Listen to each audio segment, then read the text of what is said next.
ఒకరిద్దరు కవలల్ని పోల్చుకోవడమే కష్టం. అలాంటిది సుమారు 100 మంది ట్విన్స్ ఒకే చోట చేరితే ఎలా ఉంటుంది? ఈ అపురూప ఘట్టానికి ఆధ్యాత్మిక నగరం తిరుపతి వేదికైంది. వివిధ రాష్ట్రాల నుంచి తరలివచ్చిన కవలలు ఆడిపాడి సందడి చేశారు. కేక్ కటింగ్తో పాటు సాంస్కృతిక కార్యక్రమాలు నిర్వహించి అబ్బురపరిచారు. పీలేరుకు చెందిన హేమలత, హేమావతి ఈ కార్యక్రమాన్ని ముందుండి నడిపించారు. ప్రతి ఏటా ఈ వేడుక జరుపుకున్నామని అంటున్నారు.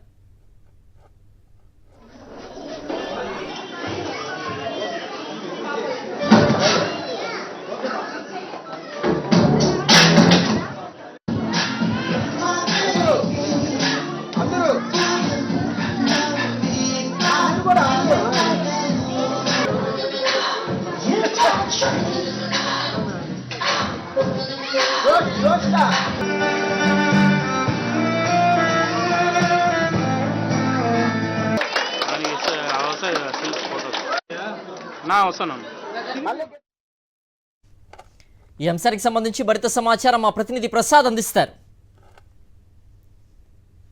ఒక కవల పిల్లల్ని చూస్తేనే అంతో కళలకు ఆనందం కలుగుతుంది. మరి ఇంతమంది కవలను ఒకే చోట చూస్తే ఈ కళలకి ఆనందం అవధులే ఉండవు. ప్రస్తుతం మనం చూస్తున్న తిరుపతిలో జరుగుతున్న ఈ కవల పిల్లల దినోత్సవానికి సంబంధించి పెద్ద ఎత్తున చూస్తున్నాం. ఒకే పోలికలు కనీసం డిఫరెన్స్ అనేది కూడా లేదు. అదేవిధంగా ఒకరికొకరు అన్నట్టుగా ఇక్కడ కవల పిల్లలందరూ కూడా ఒక చోటుకు చేరుకున్న పరిస్థితి ఉంది. ఈ సెలబ్రేషన్ కారణంగా వీళ్ళందరూ కూడా కేక్ కటింగ్ నిర్వహించారు. ఒక ఆంధ్రప్రదేశ్ నుంచే కదా, ఆంధ్ర, తెలంగాణ, కర్ణాటక ఈ ఇతర రాష్ట్రాల నుంచి అందరూ కూడా ఈ కవల పిల్లల్ని ఒక చోట చేర్చడం అనేది అంత ఈజీ కాదు. ఇక్కడ ఈ కవల పిల్లల్ని ఒక చోట చేర్చడానికి ఈ కార్యక్రమాన్ని నిర్వహించడానికి కొంతమంది కవలలు ముందుకొచ్చారు. వాళ్ళే ఈ కార్యక్రమాన్ని కూడా నిర్వహించడం జరిగింది. మరి వాళ్ళని అడిగి మరింత సమాచారం తెలుసుకునే ప్రయత్నం చేస్తాం. సార్, యాక్చువల్లీ మాది సొంతూరు పీలేరు సార్.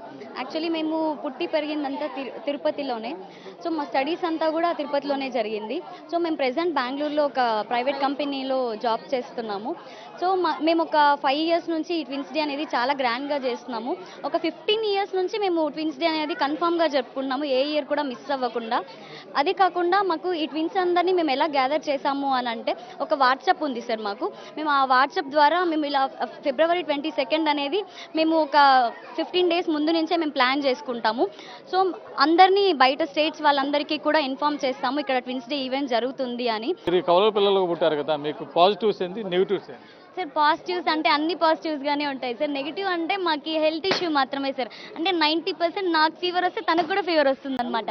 సో అదొక్కటే మాకు నెగిటివ్ సార్, ఇంకేం లేదు. ప్రతి ఒక్కటి పాజిటివ్గానే ఉంటుంది సార్. అందరితో ఒకరు ముచ్చట్లు పెట్టుకుంటాం. అంతా బాగా హ్యాపీగా సందడిగా చేసుకునేసేసి మళ్ళీ నెక్స్ట్ ఇయర్ February 22 కోసం వెయిట్ చేస్తూ ఉంటాం. స్పెషల్గా మనము ఇప్పుడు నేను మా తమ్ముడు వెళ్తున్నాం అనుకో, ఇప్పుడు నేను ముందు వెళ్ళి తర్వాత వాడు వచ్చినాడంటే నేను ఇందాలో చూసే కదా మళ్ళీ చూసేస్తున్నానంటే ఆ ఎగ్జైట్మెంట్ ఉంటుంది కదా, ఆ ఎగ్జైట్మెంట్ మా ఇద్దరికే ఉంది కదా. అందరినీ ఒకచోట చేస్తే ఇంకా ఎలా ఉంటుంది, ఒకరి మీన్స్ ఒకరు చూసుకుంటే ఎంత బాగుంటుంది. సో ఆ విధంగా మేము ఆలోచన చేసేసి అందరినీ ఒక దగ్గర చేసేసి ఇది ఒక పండుగలా చేసుకుంటూ ఎంజాయ్ చేస్తూ చేస్తున్నాం. వీరి ఫస్ట్ టైం పుట్టిన వాళ్ళు మాత్రం మాకు అసలు పోల్చుకోలేము. ఒకరినొకరు పాపలను అయితే, రెండోసారి అయితే పాప అయితే పోల్చుకోవచ్చు, వీళ్ళనైతే అసలు పోల్చుకోలేము.